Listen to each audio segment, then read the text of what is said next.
Social media पर जैन समाज के आपके अपने राज दुलारे कहते हैं दिलों में नाच करने वाले चैनल महालक्ष्मी की ओर से आप सभी को सादर जय जिनेन्द्र।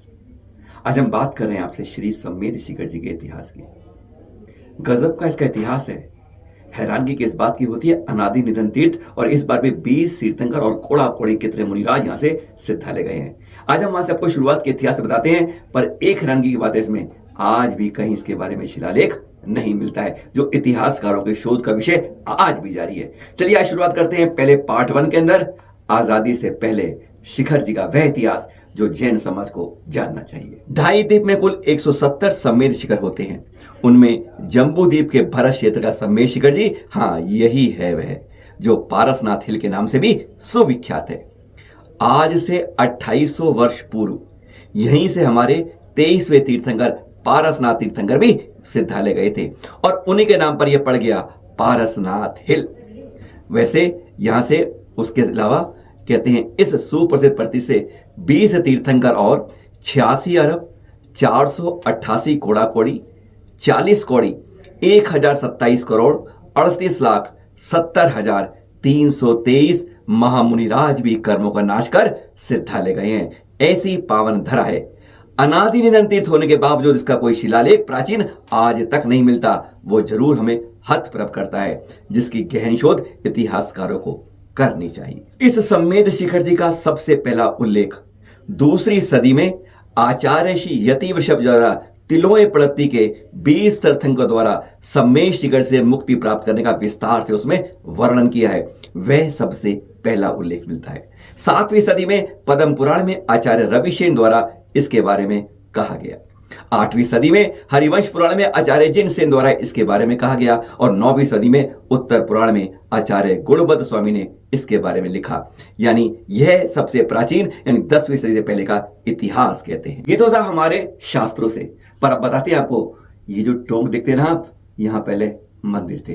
चलिए इतिहास में चलते हैं। जी हाँ, टोंक ही नहीं मंदिर भी थे यहाँ।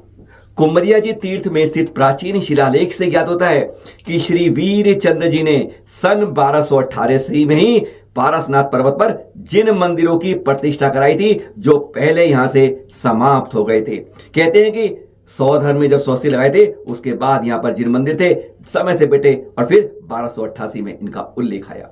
राजा मान सिंह के मंत्री नानू द्वारा भी निर्माण किया गया, यह भी उल्लेख आता है। 1602 ईस्वी में भट्टारक ज्ञान कीर्ति जी ने यशोधर चरित्र की रचना की है, और उसमें उन्हें ग्रंथ के अंदर प्रशस्ति में स्पष्ट लिखा है, राजा मान सिंह के मंत्री नानू के नामोल्लेख करते हुए कहा है कि श्री सम्मेद शिखर जी पर 20 तीर्थंकरों के निर्माण का उल्लेख है। उसमें लिखा है कि राजा मान सिंह के महामंत्री नानू ने सम्मेद शिखर जी के ऊपर वहां से सिद्ध गति को प्राप्त करने वाले 20 तीर्थंकरों के मंदिरों का निर्माण कराया था। जैसे प्रथम चक्रवर्ती ने अष्टापद के ऊपर मंदिरों का निर्माण कराया था। ये तो आया इतिहास के बाद। अब बात करते हैं, पूछते हैं हम सीधा मुगल शासन के काल में। आइए देखते हैं। लिखित प्रमाण में ऐसा मिलता है 1592 में अकबर ने यह जैनों को सौंप दिया। बाबर के पोते और हुमायूं के पुत्र थे मुगल बादशाह अकबर। ये तो आप जानते हैं ना। सम्मेद शिखर को उन्होंने जैनियों को अपने फरमान जारी कर इसे जैनों को सौंपा था, जिससे इस पवित्र पर्वत पर कोई भी शिकार ना कर से, यानी यहां पर मांस हत्या सब पाबंदी के लिए। जी हाँ, फिर जहांगीर ने कराई यात्रा। अकबर जोधाबाई के पुत्र थे जहांगीर। उनके निजी जौहरी सेठ हीराचंद मुकीम ने जैन तीर्थ यात्रा कराई। आगरा यानी ताजमहल के पास से लेकर शिखर जी तक की सामूहिक यात्रा कराई थी। वैसे अगर हम इतिहास को और पीछे जाएं, अजितनाथ काल में यानी दूसरे तीन में लोहाचार्य द्वारा श्री सम्मेशकर महात्म्य में दूसरे पाठ की 84 गाथा के अनुसार सबसे पहले सगर चक्रवर्ती ने 84 लाख हाथी, 18 करोड़ घोड़े, 84 लाख पैदल सैनिकों और अनेक विद्याधरों के साथ अपनी प्रजा को अजितनाथ टोक पर सबसे पहले यात्रा कराई थी। यानी सोच लीजिए कितने करोड़ों करोड़ों करोड़ों वर्ष पहले। 1670 में उन जिनालयों का जीर्णोद्धार भी हुआ। इस समय भी यहां पर 20 टोकों पर जिनालय मौजूद थे। आगरा के कुमारपाल सोनपाल लोढ़ा ने यहां पर आकर जिनालयों का जीर्णोद्धार कराया था। 1698 में जहांगीर पुत्र ने किया था इसे कर मुक्त। इतिहास है, रोचकता की बात है। तब मुगल बादशाह जागीर के दूसरे पुत्र थे आलमगीर।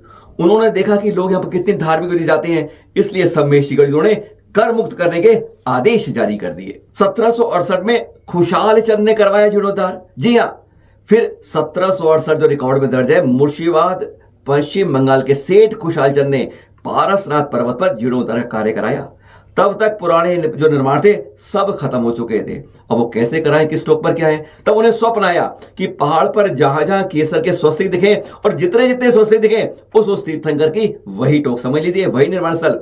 तब उन्होंने पारसनाथ पर्वत पर जाकर उन्होंने वहां 20 स्तूपों का निर्माण कराया और चरण स्थापित किए। अब मुगल काल के बाद की बात करते हैं, अंग्रेजों के काल में पहुंच जाते हैं, यानी आजादी से पहले अंग्रेजों के समय क्या परिवर्तन यहाँ के इतिहास में आया। 1790 में अंग्रेजों ने पालगंज के राजा को जिम्मेदारी दे दी, यानी अंग्रेजों के साम्राज्य तब स्थापित हो गया था। उन्होंने यहाँ की जिम्मेदारी सबसे पहले सौंप दी, जो कि वह क्षेत्र था पालगंज का, उसी के राजा को कह दिया यह जिम्मेदारी तुम्हारी। 1846 में पहली बार मरांग बुरु की पहचान हुई। यहाँ पर आए थे लेफ्टिनेंट वडिल। उन्होंने यहां कर देखा कि इसी क्षेत्र में आए संथाली समुदाय इस पहाड़ को मरांग बुरु कहकर पूछता है। 1867 में जैनों का पालगंज के राजा से विरोध शुरू हो गया।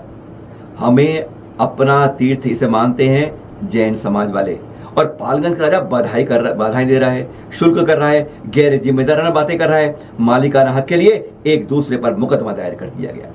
फिर समझौता हो गया कि पहाड़ पर हक राजा का रहेगा, पर जैन समाज को पूजा और निर्माण का पूरा अधिकार रहेगा। 1868 से 73 तक लगातार यह जीर्णोद्धार हुआ। जी हाँ, इस दौरान यहाँ पर टोकों का जीर्णोद्धार लगातार होता रहा। साथ ही यहाँ पर फिर अब 4 तीर्थंकर जो आप देखते हैं चरण, जो यहाँ से मोक्ष नहीं गए, आदिनाथ भगवान, वासुपूज्य स्वामी, नेमिनाथ स्वामी और महावीर स्वामी के चरण स्थापित हुए।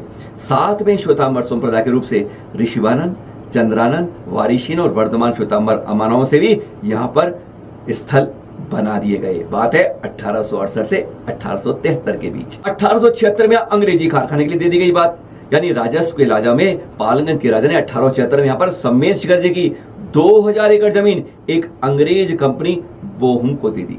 और फिर 1888 में लग गई यहाँ चमड़े की फैक्ट्री, यानी 12 वर्ष में बोहम के बाद यहाँ पर चमड़े का कारखाना शुरू हो गया, जिसके लिए सुअरों को पकड़कर यहाँ वध होने लगा, यानी बूचड़खाना खुल गया। जैन समाज ने समझौता तोड़ने का यह आरोप लगा दिया पालगंज राजा पर।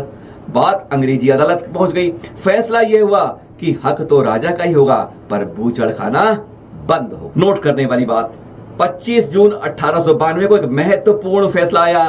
बंगाल की कोर्ट विलियम उच्च न्यायालय ने जो स्पष्ट निर्णय दिया था, ध्यान से सुन लीजिए, यहां पर श्वेतांबर समाज का कोई अस्तित्व नहीं है। फिर 1965 में, यानी आजादी के बाद, श्वेतांबर समाज ने बिहार सरकार से एक समझौता किया कि वे अपनी 4 टोकों और जल मंदिर के देखरेख के जिम्मेदार हैं, ना कि सारे पहाड़ के। यह एक महत्वपूर्ण मुकदमे का निर्णय था। 1907 में फिर पालगंज राजा ने एक और चालाकी करी, कारखाने का एक और प्रस्ताव दे दिया। अतिरिक्त कमाई मिल जाए तो पालगंज के राजा ने सम्मेशिखर पर्वत लीज पर देने के लिए प्रस्ताव देने शुरू कर दिए। अब जैन समाज फिर विरोध करने लगा। बंगाल के लेफ्टिनेंट गवर्नर ने मध्यस्थता की, बीच में आ गए और उन्होंने सरकार ने कह दिया कि जगह तो राजा की है, जैनों को पूजा का अधिकार है जो जैसा पहले था। अगर जैन पवित्रता के कारण उसको लीज नहीं देने जाते तो उनको मुआवजा अब देना होगा। और यही बात थी जहां पर यह शुरुआत हुई 1910 में। जी हाँ, एक बहुत पूर्ण निर्णय यही था कि 1930 में, क्योंकि दिगंबर समाज की बात थी, तो सबसे पहले पालगंज के राजा ने दिगंबर समाज को उचित ऑफर, मुआवजे के लिए ऑफर दिया।